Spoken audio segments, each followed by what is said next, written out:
इस कमरे में दलित कितने हैं, इस कमरे में ओबीसी कितने हैं, हाथ उठा के दिखा दीजिए, देखिए मजा। नहीं, वो आप कैमरामैन है भैया, आपकी बात नहीं कर रहा हूं मैं, इनकी बात कर रहा हूं। हिंदुस्तान के इंस्टीट्यूशंस में ओबीसी कितने, दलित कितने, आदिवासी कितने? सोचिए इस देश की मीडिया किस तरह से जातिवादी तो है ही, सांप्रदायिक भी है। किस तरह से हर उस खबर को दिखाती है जिसमें मुसलमानों को निगेटिव पोर्ट्रेट किया जाए, और दलित आदिवासी पिछड़े तो उसकी लिस्ट में ही नहीं है। उनका नरसंहार हो जाए उसके लिए उसकी चिंता नहीं है। कब समझेंगे हम लोग? चलिए शुक्र मनाइए कि राहुल गांधी ने कम से कम जाति जनगणना की आड़ में ही मीडिया में जातियों की गिनती करवा दी। नमस्कार, मैं शंभू कुमार सिंह और आप देख रहे हैं नेशनल दस्तक। ये वीडियो जो आपने सुना, राहुल गांधी ने अपने ही प्रेस कॉन्फ्रेंस में आए पत्रकारों से पूछा कि एससी कितने हैं, कोई हाथ नहीं उठा। एसटी कितने हैं, कोई हाथ नहीं उठा। ओबीसी कितने हैं, कोई हाथ नहीं उठा। लेकिन सोचिए, कल्पना कीजिए कि एक कैमरामैन ने हाथ उठाया। मीडिया में ड्राइवर एससी एसटी भी हो सकता है, एक आध कैमरामैन हो सकता है, लेकिन एंकर, रिपोर्टर और सवर्ण पत्रकार नहीं हो सकता है। इसी को लेकर राजकुमार भाटी ने एक ट्वीट किया है कि अगर मीडिया में एससी एसटी ओबीसी के लोग होते तो मीडिया की ये दुर्दशा न होती और मीडिया इतना जातिवादी और सांप्रदायिक न होता। सांप्रदायिक मैं क्यों कह रहा हूँ? सवर्ण मुस्लिम समाज के कुछ एंकर हैं, मीडिया में उनके रिपोर्टर हैं, लेकिन वहाँ भी जो मुसलमानों में जो गरीब कम्युनिटी के लोग हैं, जो पसमानदा हैं, बैकवर्ड हैं, वो नहीं हैं। लेकिन सोचिए किस तरह से मीडिया सांप्रदायिक है, उसकी मैं चर्चा करूंगा। वो पहले बताता हूं, फिर जातिवाद पर आऊंगा। मीडिया सांप्रदायिक इसलिए है कि वो दिन भर हिंदू मुस्लिम की खबरें चलाती है। आप सबको पता है, जितना हिंदू मुस्लिम होगा टीवी पर, या प्रो हिंदू या प्रो मुस्लिम। जैसे सवर्ण सोशल मीडिया के वो पत्रकार जो बीजेपी के खिलाफ हैं और कांग्रेस के साथ हैं, वो प्रो मुस्लिम हैं। और वो पत्रकार जो बीजेपी के साथ हैं लेकिन सवर्ण हैं, जो प्रो हिंदू अपने आप को कह रहे हैं, वो दरअसल प्रो हिंदू नहीं है, वो प्रो सवर्ण है।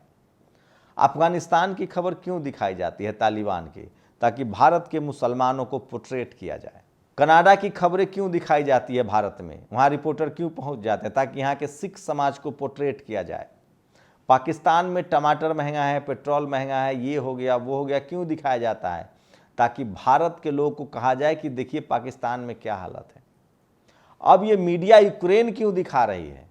क्योंकि उसको पुतिन का मॉडल पसंद है। और यही मीडिया भी इजराइल और फिलिस्तीन क्यों दिखा रही है? क्योंकि उनको इस पोर्ट्रेट करना है कि फिलिस्तीन में चूंकि मुस्लिम बहुसंख्यक आबादी है, तो उनको पोर्ट्रेट करना है कि मुसलमान ऐसे सोचते हैं। भारतीय मुसलमानों का क्या लेना देना है हमास से, फिलिस्तीन से? वो कैसे आतंकवाद के समर्थक हो सकते हैं?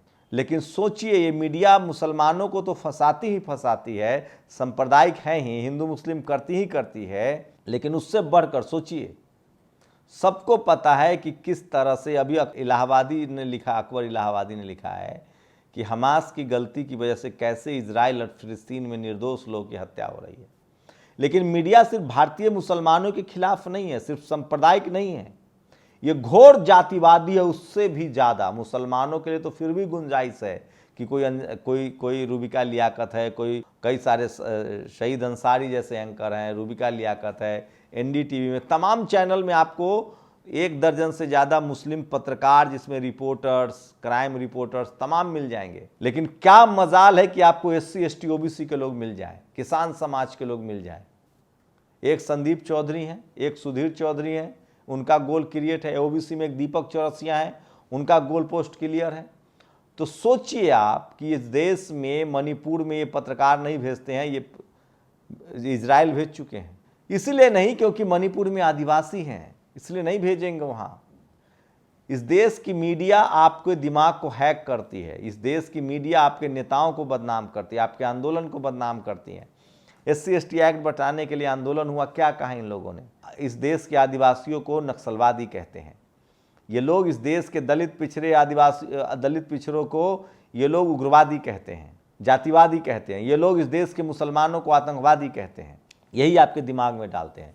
इन लोगों को पढ़ाई लिखाई, दवाई, देश की सुरक्षा, सेना से कोई मतलब नहीं है। ये लोग इस देश के सिखों को पोर्ट्रेट करते हैं। कितनी बड़ी विडंबना है, सोचिए आप। मतलब एक कोई सिख समाज का आदमी जो कनाडा में होगा, जो वहाँ का नागरिक हो चुका है, उसने क्या किया उसके लेकर भारत के सिखों को कटघरे में खड़ा करेंगे। ये है इस देश की मीडिया का करतूत। और इस देश की मीडिया दलित, पिछड़े, आदिवासी, बहुजन समाज के खिलाफ है। लालू यादव, मुलायम सिंह यादव, आज बताइए मान्यवर कांशीराम साहब क्या पूरी दुनिया में परिनिर्वाण पर उनको याद किया गया, नमन किया गया, किसी टीवी अखबार ने दिखाया? आज माननीय मुलायम सिंह यादव का किस तरह से उनके प्रथम पुण्यतिथि पर देश भर में खबरें चली, खबर भी नहीं है। इस देश के तमाम SC ST OBC किसान नेताओं को बदनाम किया गया, चौधरी चरण सिंह हो, ताऊ देवी लाल हो, और इस देश के सवर्ण नेताओं को महिमा मंडित किया जाता। ये है मीडिया का असली कैरेक्टर। इस देश की मीडिया 90% लोगों के हक अधिकार के खिलाफ है। वो सिर्फ 10% लोग उसमें काम करते हैं, वही एंकर हैं, वही संपादक है, वही मालिक हैं, और वो 90% भारतीय लोगों के हक अधिकार के खिलाफ है, कहीं धर्म के नाम पर तो कहीं जाति के नाम पर। और ये बात इस देश के SC ST OBC 90% लोगों को समझना पड़ेगा, और उनसे भी सावधान रहिए जो ग्रीन ग्रास में ग्रीन स्नैक छुपे हुए हैं।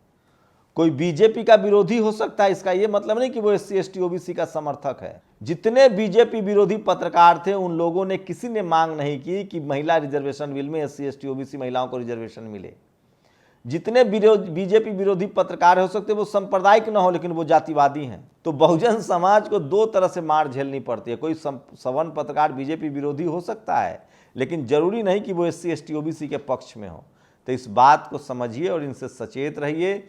इस देश की मीडिया मनुवादी मीडिया है, जातिवादी मीडिया है, कास्टिस्ट मीडिया, और जब तक उसका जाति जनगणना ना हो, जब तक उसमें डाइवर्सिटी ना हो, रिजर्वेशन ना हो, जैसे BBC में है, जैसे अल जजीरा में है, जैसे CNN में है, जैसे न्यूयॉर्क टाइम्स में है, और ये बात इन तमाम चैनलों पर जिन SC ST OBC के लोगों को भेजा जाता है उनको ये बात कहनी चाहिए।